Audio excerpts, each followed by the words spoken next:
Good evening all student and all hearing my channel 2%। तो आज तो वीडियो डालने की कंडीशन में नहीं थे, लेकिन हमने नागा नहीं सोचा कि कर्म को अपने करते रहें, सफलता की इच्छा ना करें। कर्म यदि आप करते रहेंगे तो निश्चित आपको सफलता की श्रेणी में आप आ जाएंगे। तो मैं आप लोगों को प्रत्येक दिन की तरह एक मोटिवेशनल सेंटेंस के साथ आता हूँ और उसमें दर्शाता हूँ। और मेरा आपसे पहला विनम्र निवेदन है कि वीडियो को अंत तक देखिए और चैनल को सब्सक्राइब करिए, जिससे आपको एक दिवसीय परीक्षा से संबंधित बहुविकल्पी प्रश्नों का उत्तर आपको मिलता जाए। क्योंकि ज्योग्राफी से संबंधित, इतिहास से संबंधित, अंग्रेजी से संबंधित मैं आपको ऐसी तमाम जानकारियाँ आगे चलकर देता रहूँगा। और थोड़ी अस्वस्थता के कारण इस समय आवाज़ थोड़ा स्लो करके बोल रहा हूँ, जो कुछ परेशानियां हैं इसके वजह से। तो आज हमारा पहला है raise your children to be impressed by kindness. Raise में अपने बच्चे को दयालुता की तरफ प्रेरित करिए, लॉयल्टी, वफादारी एंड ह्यूमनिटी और मानवता के लिए, नॉट जस्ट वेल्थ, ना कि धन की तरफ उसे प्रेरित करिए। उसको बताइए मानवता क्या है, दयालुता क्या है, उसको अपने बच्चों को यही सिखाना चाहिए, धन की तरफ नहीं। और पोसेशन एंड पावर, और उसका शौक क्या है और उसकी शक्तियां क्या हैं। लोग कहते हैं कि अपने के आगे झुक जाना चाहिए। लोग कहते हैं अपने के आगे झुक जाना चाहिए, किंतु सत्य तो यह है कि जो अपने होते हैं वो कभी भी अपने को झुकने नहीं देते हैं, उनको सदैव उठाने का प्रयास करते हैं। जो गद्दार किसी को होगा वो तो डुबा ही देगा। तो आज हमारा पृथ्वी दिवस है, 22 अप्रैल या पृथ्वी दिवस के रूप में मनाया जाता है। 22 अप्रैल 1970 से यह शुरुआत हुआ है। तो पहला सम्मेलन, अर्थ सम्मेलन ये हुआ था। इसके बाद क्योंकि हमारा पृथ्वी बहुत ही महत्वपूर्ण है, जिस पर हम जीवन निवास करते हैं और तमाम प्रकार के खनिज संपदाओं से हमें परिपूर्ण है, जो हमारा जीवन यापन कराता है। और यदि हम अपने पृथ्वी को, ये हमारी जननी है, यदि हम अपने जननी को ही प्रदूषित कर दे, मार डालेंगे, तो हमारा जीवन संभव नहीं होगा।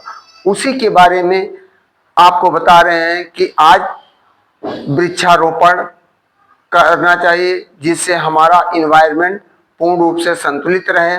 विद्यालयों में हर जगह लोग एक एक वृक्ष लगाने का वादा करें। तो जिस तरह पहले था, हमारा देश पूरा हरा भरा था, यहाँ खनिज संपदाओं का भंडार था, जंगलों का भंडार था। लेकिन आज जैसे जैसे हमारी जनसंख्या बढ़ती जा रही है, और तो उसके लिए कहीं सड़कों के लिए, कहीं घर निर्माण के लिए, कहीं एग्रीकल्चर कार्य के लिए हम जंगलों का सफाया करते जा रहे हैं, जिससे जंगली जानवरों का विलुप्त होते जा रहे हैं और हमारा पर्यावरण प्रदूषित हो रहा है।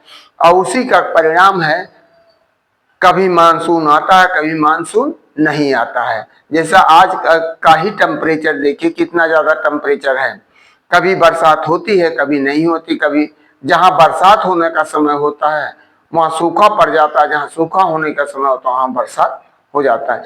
ये सब इसी का प्रभाव, हमारा ये मानव की क्रियाकलाप, जो आधुनिकता की तरफ हम मशीनरियां हमारी इतनी बढ़ रही हैं और हम इसका दोहन कर रहे हैं, प्राकृतिक स्रोतों का दोहन कर रहे हैं, इसका संरक्षण नहीं कर रहे हैं। ये संरक्षण करेंगे तो हम एक वृक्ष लगाइए, और एक वृक्ष लगाने का मतलब होता है कई लोगों का जीवन दान देना। तो ये हमारा द अर्थ प्रोटेक्शन ऑन 22 अप्रैल या 22 अप्रैल 1970 से मनाया जा रहा है। पृथ्वी की एक झलक हम आपके सामने डाल रहे हैं। कुल क्षेत्रफल इसका 510 मिलियन वर्ग किलोमीटर है।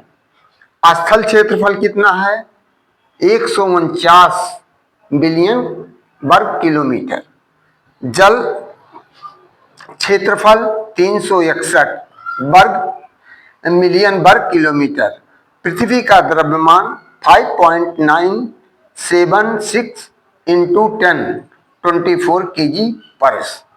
सूर्य से पृथ्वी की दूरी इतना है 1494,7000 किलोमीटर।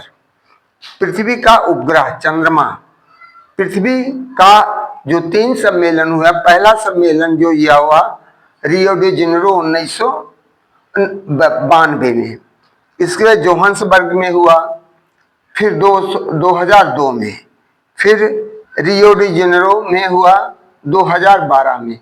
और पृथ्वी से आने में प्रकाश जो समय लगता है 8 कुछ मीटर प्रति सेकंड, यानी 8 मिनट में वहां 8 कुछ में यहाँ आकर के पृथ्वी की सूर्य की किरणें यहाँ पृथ्वी पर आकर पड़ जाती हैं। तो इस तरह से हम आपको एक ना एक जानकारियां देते रहे। इसी पे आपको एक छोटी सी कहानी सुनाना चाह रहे हैं। किसी के कपड़े से किसी को जज नहीं करना चाहिए कि वो आदमी इंटेलिजेंट है या मूर्ख है। तो देखिए, एक अनाथ बच्ची थी, वो अपना जीवन यापन, अपने पढ़ाई का खर्च वो किताबों को बेच करके कर रही थी। तो एक महानुभाव मिले और बड़े बड़े लोग थे, उन्होंने कहा करे ये का दादाजी किताब लीजिए दीदी के लिए। तो उसने कहा नहीं भाग्य, तुम लोग गरीब जो फुटपाथ के व्यक्ति हो, फुटपाथ पर ही रहते हो। उसको बहुत तरह से व्यंग किए, लेकिन उस पर एक गाना इसी पर गाया था, मैं तो हूं अनाथ मुझको कौन संभालेगा। तो जब उसने इतना धड़ल्ले के साथ गाया तो बहुत द्रवित हुआ उसके साथ जो बच्ची थी। तो उसने कहा दादाजी ये सारी पुस्तक ले, दीदी को तो इंग्लिश मीडियम,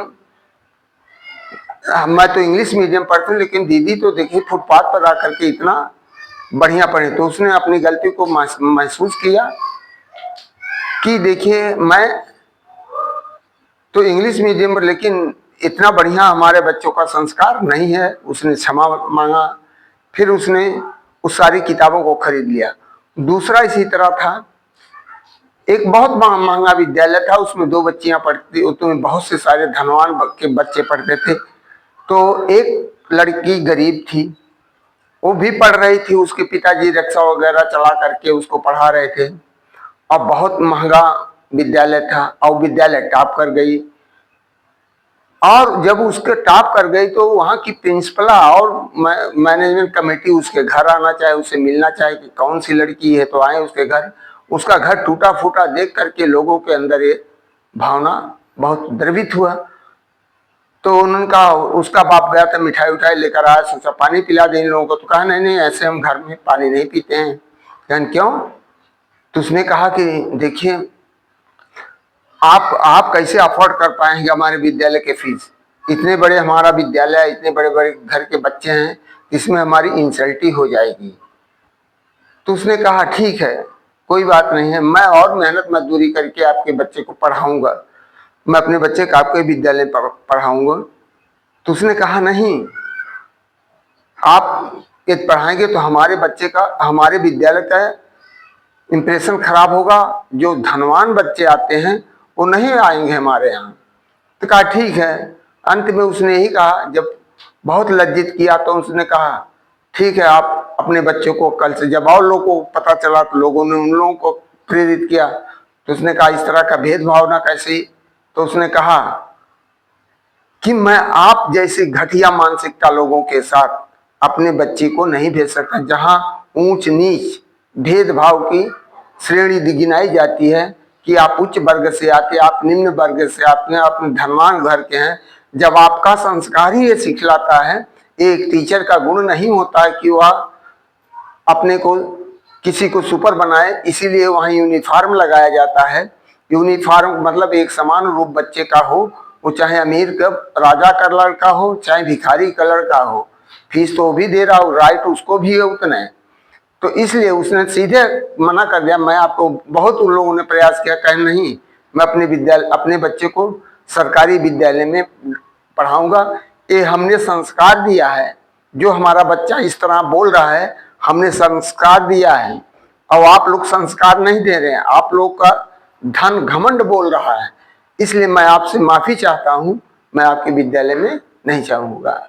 इसलिए मेरा सभी अभिभावकों से अनुरोध है और अध्यापकों से कि ड्यूरिंग क्लास के दौरान बच्चों के अंदर ये फीलिंग ना डालें कि हिंदू है, मुसलमान है, बैकवर्ड है या ब्राह्मण है या क्षत्रिय है। लेकिन क्या करें, ये मजबूरियां ही ऐसी हैं। आज का दौर जो हमारा चल रहा, बहुत ही ये हमारे राजनीतिक लोग बहुत ही घटिया मानसिकता के हो गए हैं, जो तरह तरह का प्रेरणा दे करके बच्चों को प्रताड़ित करते हैं। तो मेरा सभी शिक्षक बंधुओं से ये निवेदन है, विद्यार्थियों से निवेदन है कि इन भावनाओं में ना बहें, वो केवल अपने कर्मों के प्रति तत्पर हो। इन्हीं शब्दों के साथ मैं अपने वाणी पर विराम देते हुए आपसे पुनः अलविदा करते हुए आपसे अनुरोध करता हूं कि चैनल को ज़्यादा से ज़्यादा सब्सक्राइब करिए, वीडियो को लाइक करिए। थैंक यू, धन्यवाद, गुड इवनिंग।